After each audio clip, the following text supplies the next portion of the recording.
મિત્રો, 3 થી 5 વાગ્યાની વચ્ચે જો તમારી ઊંઘ ઉડી જાય છે તો આ વિડીયો જરૂરથી જોજો, કારણ કે ઊંઘ એ આપણા શરીરની મહત્વની ક્રિયા છે. ઊંઘના કારણે આપણું આરોગ્ય સારું રહે છે.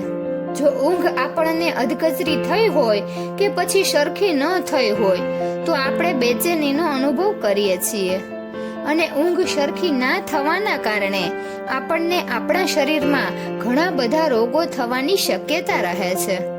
શરીરમાં કમજોરી રહે છે, માટે ઊંઘ સરખી થવી જરૂરી છે. પણ અમુક કારણોસર આપણી ઊંઘ અડધી રાત્રે કોઈ પણ સમયે ઉડી જાય છે, તો તે સમયે તેનું કારણ શું છે તે આ આખા વિડીયોમાં તમને સાંભળવા મળશે, અને તે સમયે તમારે શું કરવું એ પણ તમને આ વિડીયોમાં જાણવા મળશે.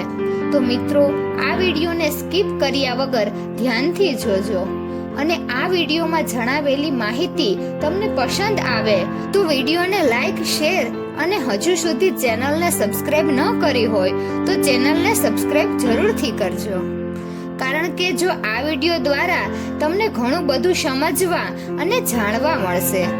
તમારી ઊંઘ આ ખાસ ટાઈમે ઉડી જાય છે તો સાવધાન થઈ જાઓ. ઊંઘ માત્ર શારીરિક જ નહીં પણ માનસિક રીતે પણ આપણું સ્વાસ્થ્ય સારું બનાવે છે.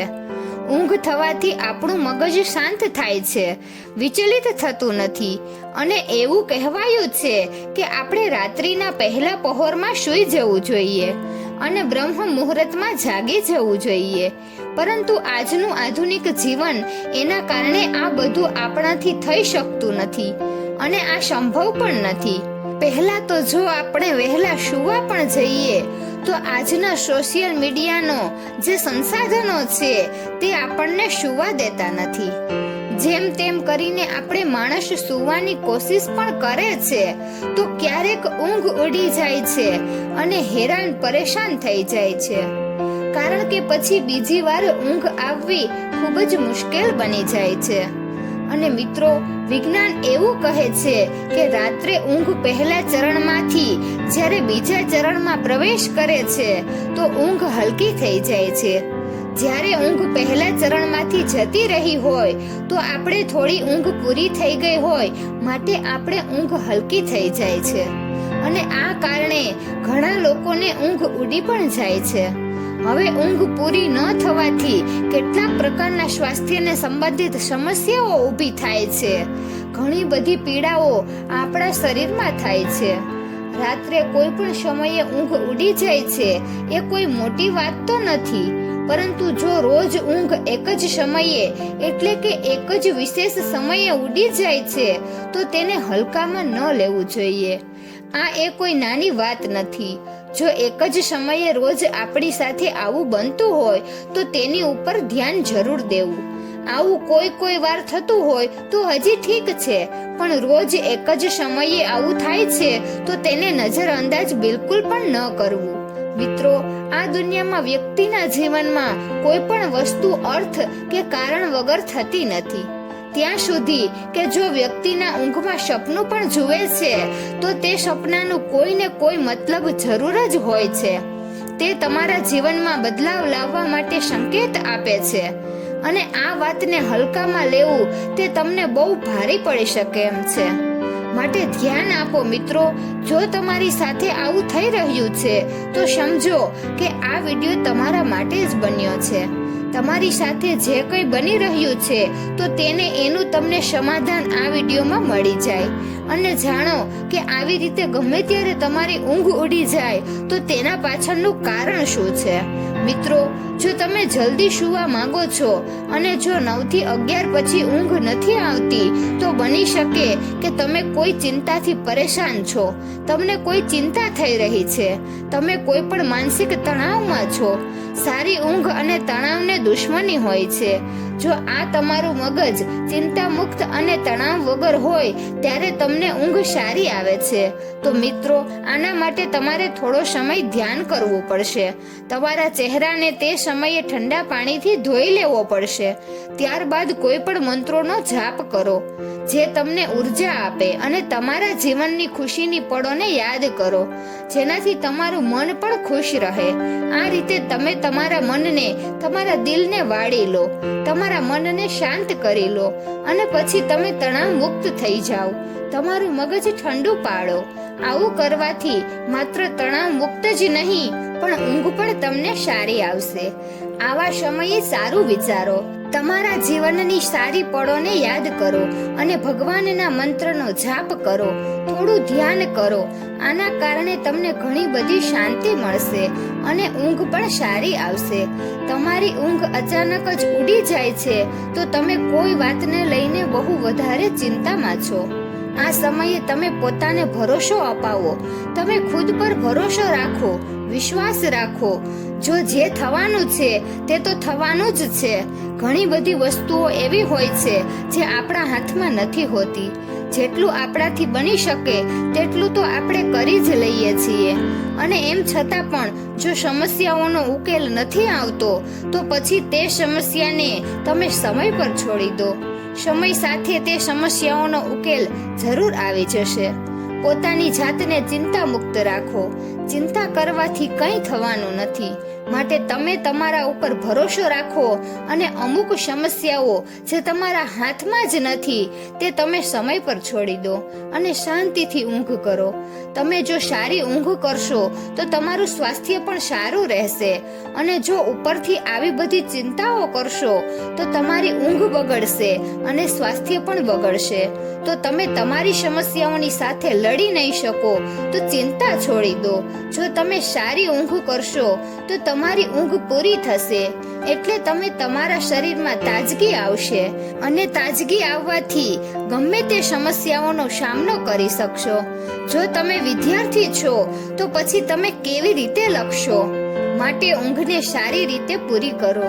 અને છતાં પણ તમારી ઊંઘ રાતના 12 વાગ્યાના સમયે ઉડે છે તો કહેવાય છે કે કોઈ અજાણી શક્તિ તમારી આસપાસ રહીને તમારી સાથે સંપર્ક કરવાની કોશિશ કરી રહી છે. તે તમને તમારા જીવનના ઉદ્દેશ્ય જાગૃત કરી રહી છે. તો આનાથી તમને નુકસાન પણ લગભગ થઈ શકે છે. મિત્રો, રાતના 1 થી 3 વચ્ચેનો જે સમય હોય છે તે સૌથી વધારે ઘાટી ઊંઘનો સમય હોય છે અને જો આ સમયે તમે જાગી જાઓ છો તો આ એવું દર્શાવે છે કે તમારા શરીરનું યકૃત મતલબ કે લીવર સારી રીતે કદાચ કામ નથી કરી રહ્યું અથવા તો કોઈ સ્વાસ્થ્ય સંબંધી પરેશાની તમને હોઈ શકે છે. જો તમે બહુ બધું તમારા મનમાં અને તમારા દિલમાં છુપાવીને રાખ્યું છે અને તમે કોઈને કહી શકતા નથી અને તમને ગુસ્સો આવે છે, તમે કોઈનાથી નારાજ છો, મનમાં ને મનમાં નારાજગી છે, તો મોટા ભાગે આવું બની શકે કે રાતે 1 થી 3 ની વચ્ચે ઊંઘ ઉડી શકે છે. તો આવી પરિસ્થિતિમાં તમારે શું કરવું? આ પરિસ્થિતિમાં તમારે ઠંડુ પાણી પીવું, થોડું ધ્યાન કરો, ભગવાનનું નામ લેવું, સ્મરણ કરવું અને વિશ્વાસ રાખો કે તમારા જીવનમાં ફરીથી સુખ શાંતિ પાછી આવી જશે. કારણ કે સમય ક્યારેય ઊભો નથી રહ્યો અને ઊભો નથી રહેવાનો. આજે કદાચ કોઈ ચિંતા છે તો સમય સાથે પણ જતું રહેવાનું છે. માટે તમે ચિંતા છોડી અને સારી રીતે ઊંઘ કરો અને આ બધું સમય ઉપર અને ભગવાન ઉપર છોડી દો. એ ફરીથી સારો સમય અને સુખ શાંતિ જરૂર આપશે. કહેવાય છે કે જો 12 થી 1 વાગ્યા વચ્ચે તમને કોઈ સપનું આવે છે તો તે સપનું 3 વર્ષની અંદર સાચું થઈ શકે છે અને 1 થી 2 વાગ્યા વચ્ચે આવવા વાળા સપના 1 વર્ષના સમયમાં સાચા થાય છે. મિત્રો, જો 3 વાગ્યાના સમયે તમારી ઊંઘ ઉડી જાય છે તો આનો મતલબ એવો હોય છે કે સૃષ્ટિની દિવ્ય શક્તિ એવું ઈચ્છે છે કે તમે જાગો અને પ્રભુને આરાધના કરો, ભગવાનની આરાધના કરો, તેનું સ્મરણ કરો. કારણ કે આ પાછળનું કારણ એ છે કે બહુ બધી શક્તિઓ તમને મળવા માટે, તમારી અંદર આવવા માટે ઉતાવળી છે, તે ઉત્સુક છે. અને જો તમારી ઊંઘ 3 થી 5 વચ્ચે ઉડી જાય છે તો થોડા સાવધાન થઈ જાઓ. બની શકે કે તમને કોઈ આંતરડા સંબંધિત કોઈ પરેશાની હોઈ શકે અથવા તો બની શકે કે કોઈ દિવ્ય શક્તિના પ્રભાવથી પણ તમને આવું થાય છે. સવારે 3 થી 5 વચ્ચેનો સમય અમૃત વેલા તરીકે ઓળખાય છે અને આ સમય દરમિયાન ઘણી બધી અલગ અલગ શક્તિનો પ્રભાવ પણ હોય છે. તો સંભાવના હોઈ શકે કે કોઈ અજાણી દિવ્ય શક્તિ તમારી સાથે સંપર્ક કરવા જઈ રહી છે. તે તમારો સંપર્ક કરવા ઈચ્છતી હોય છે, તેવી કોશિશ કરી રહી છે, જે તમને તમારા જીવન પ્રત્યે જાગૃત કરે છે, તમને હંમેશા સજાગ રહેવાની કોશિશ કરે છે. સવારે વહેલા ઉઠવું માત્ર મન માટે જ નહીં પણ સ્વાસ્થ્ય માટે પણ સારું હોય છે અને સવારે વહેલા ઉઠવાના કંઈક ધાર્મિક લાભ પણ આપણને મળે છે. તો આ સમયે આંખ ખુલે ત્યારે એક લાંબો શ્વાસ લેવો, ત્યારબાદ એક ઊંડો શ્વાસ લેવો અને જેટલો બની શકે તેટલા સકારાત્મક વિચાર કરવા. હનુમાનજીને એક સરસવના તેલનો દીવો કરવો. મિત્રો, ઘણા લોકોને સવારે જલ્દી ઉઠવાની આદત હોય છે. જો તમે ઘેરી ઊંઘમાં સૂતા હોય અને અચાનક તમે 5 થી 7 વાગ્યા વચ્ચે ઊંઘ ઉડી જાય તો તે એવું દર્શાવે છે કે તમે મનથી અને દિલથી બહુ વધારે દુઃખી છો. કોઈક વસ્તુ તમને ખાસ પ્રભાવથી રોકી રહી છે. જો સવારે 5 થી 7 વાગ્યા વચ્ચે ઉડે છે તો આ આદત એવું દર્શાવે છે કે તમે બહુ વધારે ક્રિયાશીલ છો, એક્ટિવ છો. આ સમયે ઉર્જાનું પ્રમાણ બહુ વધારે પ્રમાણમાં હોય છે. આ સમયે તમે બહુ ઉર્જામાં હોઈ શકો છો. મિત્રો, સવારે 5 થી 7 વચ્ચે ઉઠી જવું તે બહુ સારી આદત છે. શાસ્ત્ર પ્રમાણે વ્યક્તિને સવારમાં 5 થી 7 વચ્ચે ઉઠી જવું જોઈએ, કારણ કે હિન્દુ શાસ્ત્રમાં એવી માન્યતા છે કે જે વ્યક્તિને સૂર્યદેવ પોતે આવીને જગાડે છે તો તે વ્યક્તિના જીવનમાં ક્યારેય કોઈ સારું થતું નથી. માટે વ્યક્તિએ કોશિશ કરવી જોઈએ કે સૂર્યોદય પહેલા ઉઠીને સ્નાન કરી અને ભગવાનની પૂજા ધ્યાન વગેરે કરી દેવા જોઈએ. આ સિવાય મિત્રો, સવારે ઉઠીને ઘરના બધા બારી બારણા પણ ખોલી દેવા જોઈએ, કારણ કે બહારની ઉર્જા તમારા ઘરમાં પ્રવેશી શકે છે અને સૂર્યના કિરણો પણ તમારા ઘરમાં પ્રવેશી શકે છે. માટે ઉઠીને તરત જ ઘરના બારી બારણા ખોલી દેવા. ઘરના આંગણાની સફાઈ પણ કરી લેવી જોઈએ, કારણ કે માં લક્ષ્મી ચોખ્ખું આંગણું જોઈને પ્રભાવિત થઈ જાય છે. મિત્રો, સવારે ઉઠીને સૌથી પહેલા તમારે ભગવાનનું સ્મરણ કરવું જોઈએ, ઈશ્વરને પ્રાર્થના કરવી જોઈએ કે તમારા કારણે મને ખૂબ સુંદર આ સમય જોવા મળ્યો છે અને તમારા જ કારણે મારા જીવનમાં સાચા રસ્તા, સાચા અવસરો મને મળી રહ્યા છે. મિત્રો, તો આ માહિતી તમને કેવી લાગી જરૂરથી કમેન્ટ કરજો અને જો સારી લાગી હોય તો વિડીયોને લાઈક અને શેર કરજો અને અમારી ચેનલને સબસ્ક્રાઇબ કરજો. વિડીયો અંત સુધી જોવા બદલ ખૂબ ખૂબ આભાર.